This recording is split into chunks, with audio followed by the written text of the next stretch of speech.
Investor Connect podcast program. This is Hall T. Martin. I'm the host of the show, in which we interview angel investors, venture capital, private equity, family offices, and many other investor groups for startups and growth companies. I hope you enjoyed this episode. Thank you for joining us. Well, hello, this is Hall Martin with Investor Connect. Today we're here with Robert Morris of TerrAvion. Robert, thank you for joining us. Thank you for having me. Great. So what was your background before joining an early stage company? So I led the Army's first drone platoon in Afghanistan in 2006 and 2007. And then I was a consultant for Deloitte for a few years. That's great. And so we have a lot of investors who listen to the show and they're trying to figure out how to invest in startups. And so for the area you're in, what's your advice for people that want to invest in this space? So we operate the intersection of remote sensing data and ag tech. We make remote sensing data for ag tech. And the thing that I see that people most often miss about our sector is the importance of distribution. There's a really defined market structure with very important distribution partners, some of whom are like sort of a direct chain to take technology and integrate it, and some of whom are more indirect. But you're talking about like consuming data in agriculture. What the retailer thinks matters a lot, maybe even more than what the grower thinks. What the retailer's input providers think matters a lot. And understanding their interests and how they are playing in this segment and how they would respond to any new technology that's introduced, I think is a really important exercise, because bare crop science is not going away. Nutrient is not going away. These are important players, and their interests are important, and growers are important too. But I think oftentimes it's these intermediaries that actually pick technology winners. And so understanding what they're up to is, I think, the most important thing that is too often overlooked in our segment. Well, that's interesting. So let's talk about the remote sensing industry. How is the industry evolving today? It's changing rapidly, but where do you see it going? So TerrAvion we have a strong hypothesis that there's going to be what Clayton Christensen would call a resegmentation of the value chain. And one of the things that we see is that particularly the public cloud has just made it really possible for all kinds of new analytics to be brought to bear and to be introduced into a channel partner solution, basically as SaaS software. And so we think that the traditional model of remote sensing is a very integrated model with enormous projects where data collection and analytics are done together. And what we see happening is many more smaller projects with more sort of canned analytics delivered as a SaaS solution. And we think this is going to let industries like agriculture, but also some industries that were more traditional consumers of remote sensing, like government and insurance, they're going to be able to use remote sensing and analytics in many more places and achieve a lot more efficiencies than they could previously achieve because of the disruption of cloud computing, which still hasn't been fully digested in our space. So what are the challenges in this space? There's market challenges, technology challenges, and regulatory. What do you see coming up that the startup faces in this area? So I guess one of the things that I've always thought is that the regulatory challenges are dramatically overstated, and that certainly regulation is a thing you have to pay attention to and have to comply with, but it doesn't really stop good business models in this space. And I think the challenge is, I would say, I've already told you what I think the opportunity is, which is this much more modular value chain with a really central role for distribution partners who are taking and integrating one or more companies' analytics and one or more companies' data to really deliver a solution, and maybe providing, value-added services or actions that are taken with this data as well. And I would say that the real challenge of this model is coordinating the different players and the different parties' interests in this model. And so, as a player in this space, can you talk about TerrAvion and how it fits into the landscape here? Yeah, so TerrAvion is a data provider in this new remote sensing value chain. Like I said, the traditional model of a company in our space is we do analytics and we collect our own data. And TerrAvion is an open platform for anyone who wants to collect high resolution data at high temporal frequencies, particularly in agriculture. So we produce a data set about a field that like you cannot get this much data, this quality from anybody else for anywhere close to what we charge. And that allows our partners to drive programs that they couldn't drive before, where they recommend high margin fungicide or micronutrients or other high tech ag products that increase yield but are also high margin for the retailer and input producer. And so, who is your customer in this space? Who's buying your service and data sets? So in general, we're selling to the ag retail or ag professional channel. So these are people who are consulting about agriculture or selling Bayer seed or Syngenta fertilizer or BASF fungicide. And they're on the hook to make sure that their product works with the John Deere combine that the grower is using and the Trimble variable rate controller that's on the combine. And so they use our pictures. We make pictures, both visible pictures of the chlorophyll density and pictures of how the plant is using water.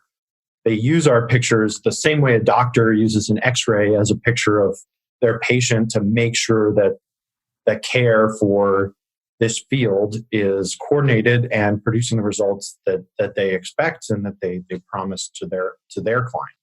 And so what technology do you use to gather the information and how is it unique? So we're an airplane-based service, which I know I said at the beginning, I led the Army's first drone platoon in Afghanistan, but that just meant I knew how inefficient drones were compared to manned aircraft. And fundamentally, nobody cares where the pictures come from. They just care about, hey, what data am I getting? And, oh, wow, TerrAvion data is literally 10,000 pixels to 1 compared to the satellite. There's a lot of things I can see in there that I can't see with satellite. And, oh, man, this is actually cheaper than me going out and flying my own drone. And so we built this service. We integrate our own sensors, and we have a image processing software chain pipeline that takes the images from the plane and turns them into picture maps that people can consume. And so that's homegrown. But fundamentally, I think a lot of our technology and our regulatory approvals are around being able to fly airplanes really efficiently over the massive scale of agriculture in places like US, Canada, and Brazil, where we operate and deliver that data at ag scale. And so that's kind of what we do. Well, it seems like the applications are endless. You could use it for, crop management, water resource management, but what do you find are the top applications people actually do with it? So, yeah, we're really focused on agriculture. We occasionally, I like to say we do one non-ag project every year, regret it, but we're not. And so our most successful programs are with our ag retail clients, where we're doing something that is both beneficial to the grower and also greatly of interest to the retailer. So we have retailers that'll run cotton programs. So in cotton, they spray a plant growth regulator. And so imagery is a key part in sort of making sure that a right amount is sprayed in the right place. Because if you spray too much, you hurt the plant. If you don't spray enough, you're not getting enough cotton. Like using imagery to make that go really well, like that's a big thing. So we have some partners that do cotton programs. Similarly, plants love water. If the irrigation's not right, the fertilizer's not right, the seed's not right, nothing is right. And so we have a lot of retailers that use the thermography that we do to look for irrigation problems, fix the irrigation, and then the rest of their recommendations are right. Or more exciting, like more recently, we've been seeing retailers actually at scale use imagery to make and validate recommendations, particularly for high-tech high margin chemicals for the retailer that without some in-season evidence, the grower might be skeptical of. So like we've had some really successful micronutrient programs that we can really show that, yep, this year, this wet year, the micronutrient is doing what we said it would do. It's really delivering the results. You need to put it out everywhere. The same thing with this fungicide that's high tech, that fungicide doesn't work every year. So the retailers can use the imagery to show like, yep, no, this is a good bet this year. Let's put it out. And so we've been having a lot of success with all of these programs where we really sort of showing what's going on in the field, and the retailer is using our imagery plus analytics plus other things they know about the field to drive a decision that produces value for everyone in the value chain by using something that they make money on that delivers real results to the grower, and that the retailer can prove that they're delivering those results. Well, it's quite fascinating how much you can help with crop management with a plane. Of course, there's technology with imaging and cloud computing and so forth, but it seems like we can pinpoint what you should actually do to increase the yield of a crop and make it go forward. Yeah, I mean, being able to see, and this is what I saw in the Army, right? Is when I was in the Army, I mean, this was the foundational insight of TerrAvion, is that if you're a decision maker in these geographically extensive industries, like all the decision makers have these like really detailed mental maps, but they're all sort of different from each other and sort of not trued up to the real world. And so once these decision makers can see, they never go back. And I guess the other thing I saw that wasn't obvious to everyone else is like that the drones thing, look, there have been drones since World War I. We know how fast that technology is improving. It's cool. And there's a bunch of reasons why it makes sense in the military context. But like what was amazing about it in the military context was letting the decision makers see what was going on with the ground that they were responsible for. And it just turns out that like by a factor of 200, drones are just not the right technology for collecting data for agriculture compared to airplanes. You get basically, you spend $1, you can get 200 times as much data at the same quality with a manned airplane as with a drone, mostly because they fly really high and really fast, and it's a mature technology as opposed to a technology that crashes a lot flying low and slow with a battery. I think like delivering that feeling of being able to see, I mean, I don't know, sort of, you know, everyone has their own industrial experience, but if you've ever been blind and then were able to see, like you don't ever want to go back. You always want to be able to see what you're working on. And it's just a really amazing feeling. And there's so many things you can do when you can see what you're working on. Well, it sounds like you found a good application there and put together a good system. In the last few minutes that we have, what else should we cover that we haven't? Yeah, I guess like going back to some of the earlier things is like, there's like a tremendous opportunity here for IT to really come out into the physical world and change like the outcomes, not just for the consumers in the space, of which there are many. And you know, agriculture is a huge multi-trillion-dollar industry.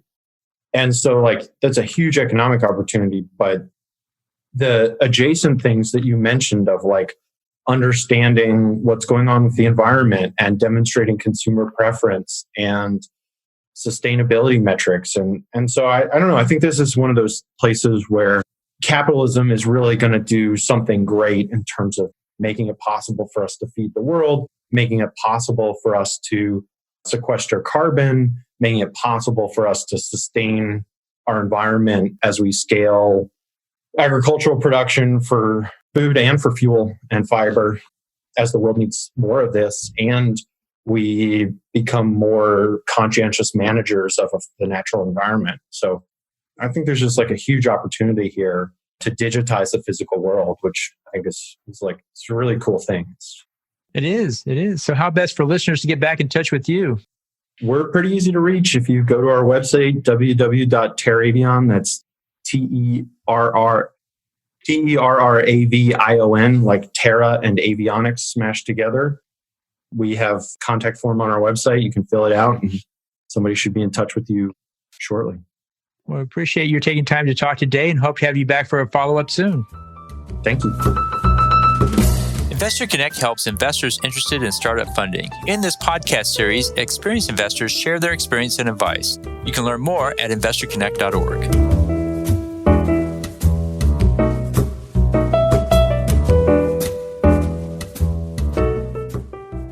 Paul T. Martin is the director of Investor Connect, which is a 501c3 nonprofit dedicated to the education of investors for early-stage funding. All opinions expressed by Hall and podcast guests are solely their own opinions and do not reflect the opinion of Investor Connect. This podcast is for informational purposes only and should not be relied upon as a basis for investment decisions.